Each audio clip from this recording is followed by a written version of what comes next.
Do you have orange oaky kitchen cabinets or orange oaky furniture in your home, and you would really like to just lighten it up and continue to see the beautiful wood grain? Well, I'm here to help you do that today. The first step, as always, is to clean it well with prep spray. Spray generously and let it sit for a few minutes so that it can really work on that dirt and grime that maybe has built up over the years, especially if it's kitchen cabinets. If it's kitchen cabinets that you are repurposing, you'll want to really be sure that you get extra special scrubbing around those hardware areas where hands touch more often. Scrub it up really well and then take your paper towel and wipe it clean. Depending on what comes off of your paper towel will determine if maybe you need to scrub it twice. Sometimes with kitchen cabinets, that's just best practice. Put some elbow grease behind that scrubbing, and if it's kitchen cabinets, you might want to do them twice. But whether it's furniture or cabinets, always clean well with prep. Now it's time to mix up our wash. I'm going to be using 2 parts water to 1 part of paint. For this project, I'm going to use the color Grassland. It's a nice Rethunk Junk by Laura color that's neutral. Might pull a little bit of green and some lighting, but mostly a nice light tan color. I'm going to put it in my mixing container and thoroughly mix it up. It's going to be very watery because this is a wash. It's going to allow our application to be translucent so that we can continue to see the beautiful wood grain beneath the surface. I'm using a Wooster shortcut brush, and I just dip it into my wash that I've created and brush it on to my surface. Look how quickly, right away, in just the first coat, it's taking that orangey oak away, but I can still see the beautiful wood grain beneath. I just use a light hand to apply the paint and brush it on. I'm not going to wipe it back. I'm just going to brush it on, and then I'm going to step away and allow it to dry. Now that it's dry, this is the first coat. Now that it's dry, you'll see how light it is, and you can decide if you want to stop here or you want to apply another coat. For me, I want another coat, so I am just going to go back into my mixture that I made earlier and put my Wooster brush in and brush over a second coat of the wash that I created using the color Grassland. Look how beautiful it is. Again, if you think this looks a little dark, remember that this is wet right now, and when it dries, it will be a little bit lighter. I've got my 2 coats on, so you can decide at this point, I love it how it is, I'm going to stop here. Or you might want to zhuzh it up a little bit. I'm going to add some antique dark brown glaze. I like to put my glaze in a condiment bottle. It just makes the application a little bit easier, especially getting into those nooks and crannies of a cabinet or a piece of furniture that has edges on it like this. So I squeeze it all in there and then around the edges.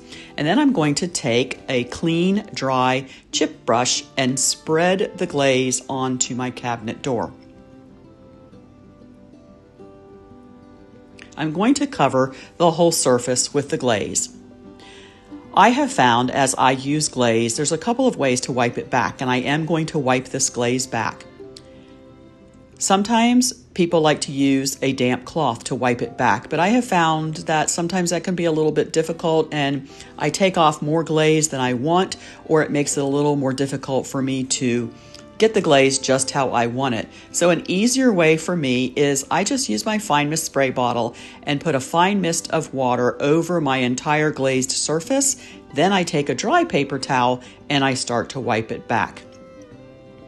I am using a very light hand as I wipe the glaze back because I want it to look even. I don't want it to look streaky. I want it to look like it's supposed to be there. So if you use a light hand, it just gives you a little more control over how much glaze you're taking off, where you're leaving the glaze, how you're moving it around on your surface.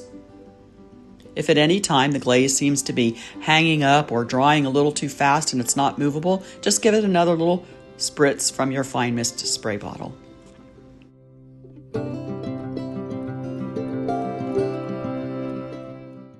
Here's another tip I can give you, that when I am glazing, after I have moved my glaze where I want it, I like to come back with a soft, dry, clean brush and just feather out my glaze. Make sure that nothing is pooling in the corners, and just move my glaze around just a little bit more and soften it.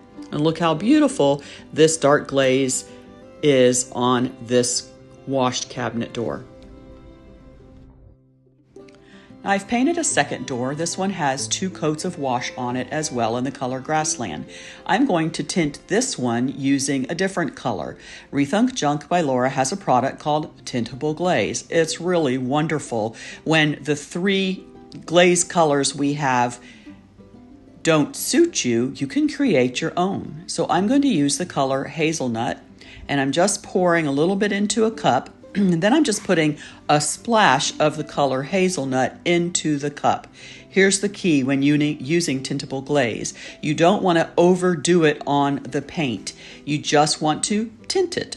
Because if you put too much paint in the tintable glaze, then when you put it onto your surface to use it, it won't be movable, it will dry too fast, and it will kind of pull. So just a little bit. I probably put about maybe 1.5 teaspoons of paint into about 3 to 4 tablespoons, maybe 1/4 cup of tintable glaze. I didn't tint the whole jar because I just don't need that much for this project. And I want to use my tintable to tint it other colors.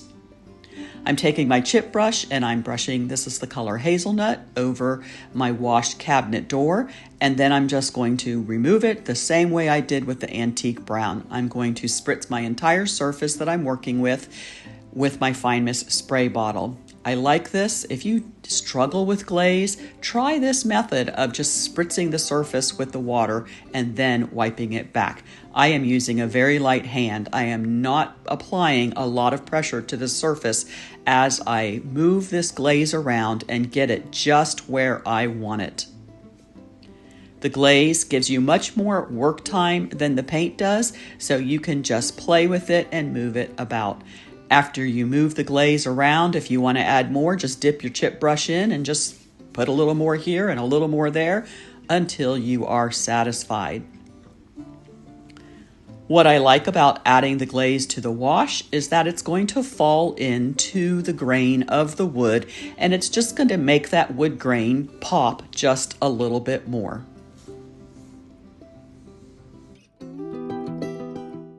So once I have my glaze where I want it, I take my clean soft brush and I just feather it out over the whole door, making sure that nothing is pooling in the edges and softening my glaze. And doesn't this tintable hazelnut glaze just give a nice, beautiful finish to our Grassland washed cabinet door?